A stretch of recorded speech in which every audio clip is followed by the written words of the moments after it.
हुया। हाणे ईस्टर्न तरफ़ जेको हुयो उहे थोरा जेके मुस्लमान जेके हुया उहे माना पंहिंजी लाइफ में तमामु पोइते धकेली चुका हुया ऐं वेस्ट वारा जेके हुया उन्हनि जूं ज़मीनूं हुयूं, उन्हनि जी ज़मीनदारी हुई ऐं हू नौकिरियुनि खे इंजॉय कंदा हुया।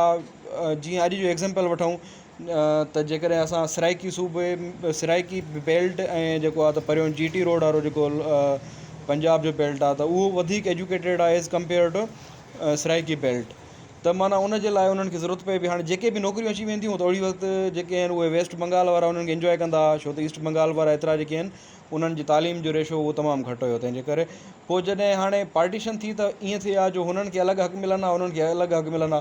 पोइ इहा ॻाल्हि जेका आहे त हिंदूज़ खां ऐं कांग्रेस खां हज़म न थी ऐं उन्हनि एहतजाज रिकॉर्ड कराए इहो फ़ैसिलो ब्रिटिश गवर्नमेंट को वापसि करायो हुयो, जंहिंजी अनलमेंट थी 1911। अनलमेंट माना उहो सूबो जेको जंहिंजी पार्टीशन थी उहो वरी हिकु करे छॾियऊं। उहो 1911 में इहो कांग्रेस कयो ऐं इन 1905 खां पोइ जॾहिं इन्हनि इहो इमीडिएट काज़ हुयो त हिते माना मुस्लिम्स ऑफ इंडिया ऐं लीडर्स ऑफ मुस्लिम्स इहा शइ फील कई त वाक़ई कांग्रेस जेका आहे इहा हिंदूज़ जी पार्टी आहे ऐं इहा मुस्लमाननि जे राइट्स में कॾहिं बि ख़ुशि नथी थिए ऐं मुस्लमाननि जा जेके राइट आहिनि उहे हुन में प्रोटेक्ट नथा थियनि। इहो इमीडिएट काज़ हुयो। इन करे जेको आहे त 1906 में हिननि जेका आहे पार्टी जो वजूदु आंदो ऐं इहा जेका ठही। हाणे उनजा जेके प्रिज़ाइडिंग लीडर्स आहिनि उहो आगा खान III हुयो, नवाब विकार उल मुल्क हुयो, नवाब समीउल्लाह ऑफ ढाका हुयो, सैयद अमीर अली हुयो जेके बाद में ब्रिटिश में माना जेका इंग्लैंड वारी जेका विंग हुई उन्हनि जा जेके आहिनि उहे सदर रहिया, ऐं नवाब मोहसिन उल मुल्क हुयो ऐं अजमल ख़ान हुयो ऐं उन खां अलावा पंहिंजो तमामु घणा ॿिया लीडर्स जेके आहिनि उन्हनि जा बि नाला काउंट करण वारा आहिनि। त ऑल इंडिया मुस्लिम लीग जे ठहण जो मक़सदु सिर्फ़ु इहो हुयो त मुस्लमाननि जा राइट्स जेके आहिनि उहे प्रोटेक्ट थियनि कंहिंखां ब्रिटिश राज खां।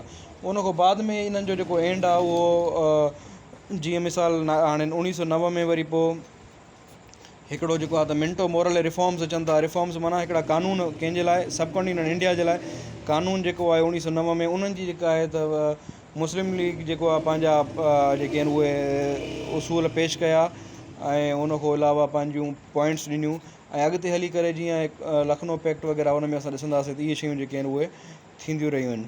त इन द कंक्लूजन सिर्फ़ु इहो ई हो त ऑल इंडिया मुस्लिम लीग जो वजूद में अचणु ऐं ऑल इंडिया मुस्लिम लीग जो ठाहिण जो मक़सदु सिर्फ़ु इन्हनि मुस्लमाननि जी उन वक़्तु ज़रूरत इहा हुई त जीअं उहे